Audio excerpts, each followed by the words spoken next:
আব্দুল্লাহ ইবনে আব্বাসকে গিয়ে একজন বিচার দিছে ইমাম মুয়াবিয়ার নামে। বিচার দেওয়ার পরে ইবনে আব্বাস কয় তুমি কি বললা? কয় হুজুর মুয়াবিয়া তো এই কাজ করে, বিতির নামাজের ব্যাপারে একটা মাসালা। ইবনে আব্বাস কয় দা এটা ছাড়ো মিয়া, এই ব্যাপারে কথা বলো না।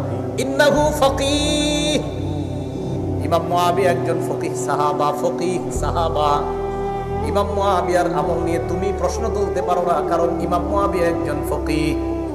সাহাবারা ইমাম মুয়াবিয়ার প্রশংসা করতেছে, সাহাবারা ইমাম মুয়াবিয়ার প্রশংসা। ইবনে তাইমিয়া রাহমাতুল্লাহ লেখছে ইমাম মুয়াবিয়ার ব্যাপারে আফজলুল মুলুক, লেখছে আফজলুল মুলুক।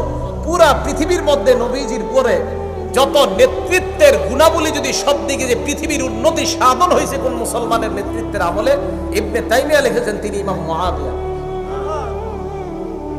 তো এই জন্য এমন একজন সাহাবা যার দ্বারা ইসলামের এত খেদমত হয়েছে, বলেন তার কি সমালোচনা করব আমরা? না, আমরা তার সমালোচনা করব না, বরং তাকে আমরা অনুসরণ করব, তার আমলের অনুসরণ করব। আল্লাহ তৌফিক দান করেন। তার আমলের অনুসরণ কেন করতে হবে আমাদের? কথা বুঝেন? নাসাই শরীফের হাদিস নাম্বার 4191 নাম্বার হাদিস, মন দিয়ে শোনেন এই হাদিসটা। বর্ণনাকারীর নাম আব্দুর রহমান ইবনে আব্দে রব্বিল কাবাহ। এত বড় নাম মনে রাখা দরকার নাই, শুধু আব্দুর রহমান মনে রাখলে চলে। তিনি বলেন আতাইতু ইলা আব্দুল্লাহ ইবনে আমর ওয়া হুয়া জালিসুন ফি জিল্লিল কাবা। নবীর সাহাবা আব্দুল্লাহ ইবনে আমরের কাছে আমি আসলাম, আসার পর আমি দেখলাম উনি কাবার ছায়ার মধ্যে বসা। কাবা শরীফের ছায়া, এই ছায়ার মধ্যে আল্লাহ নবীর সাহাবা আব্দুল্লাহ ইবনে আমর বসা।